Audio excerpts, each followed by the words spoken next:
Le 5 février 1597, au Japon, sur la colline de Tateyama, non loin de Nagasaki, 26 croix furent élevées.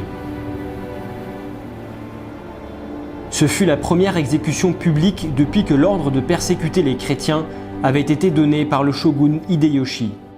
Jusqu'alors, aucun trouble ne venait perturber la vie normale de la ville. En 1549, un jésuite missionnaire nommé Francesco Saverio arriva au Japon.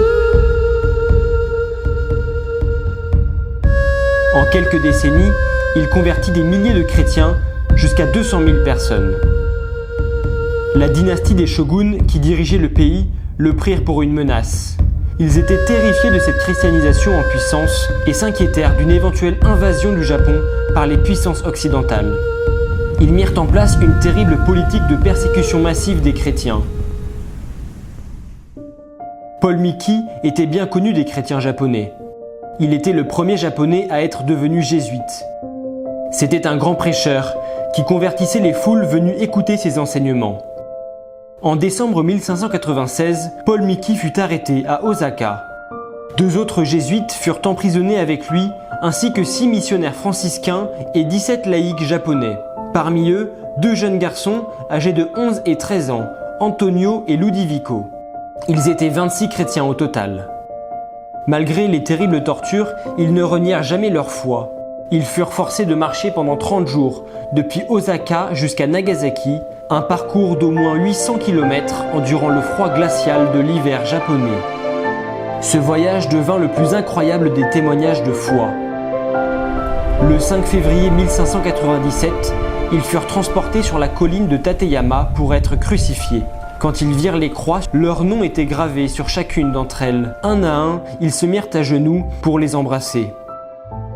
Cet endroit est appelé la Sainte Colline. Paul Miki s'exprima une toute dernière fois pour pardonner aux persécuteurs et espérer leur conversion. Je proclame qu'il n'y a qu'un seul chemin vers le salut, c'est le chemin du Dieu chrétien. Je pardonne avec bonheur l'empereur et ceux qui sont responsables de ma mort. Je prie pour que vous vous convertissiez au baptême chrétien. Ils louèrent et prièrent Dieu jusqu'à leur dernier souffle. C'est par le sang de ces martyrs que la foi de beaucoup de futurs chrétiens a germé. Plus de 250 années s'écoulèrent avant que des missionnaires puissent revenir au Japon. Mais à leur arrivée, ils retrouvèrent une grande et belle communauté de chrétiens qui attendaient leur venue. Les Kakure Kirishtians, les chrétiens clandestins, ont défendu et conservé leur foi pendant plus de 2 siècles. Désormais, ils peuvent enfin pratiquer leur foi librement. Paul Miki et ses 25 compagnons ont été béatifiés en 1627 et canonisés par le pape Pie IX en 1662. En 1873, l'interdiction du culte chrétien au Japon fut officiellement abolie. Le pape François, qui rêvait de partir en mission au Japon pendant sa jeunesse jésuite, y entreprit un voyage apostolique en 2019. Il a ainsi pu se recueillir sur les reliques des premiers chrétiens martyrs du Japon.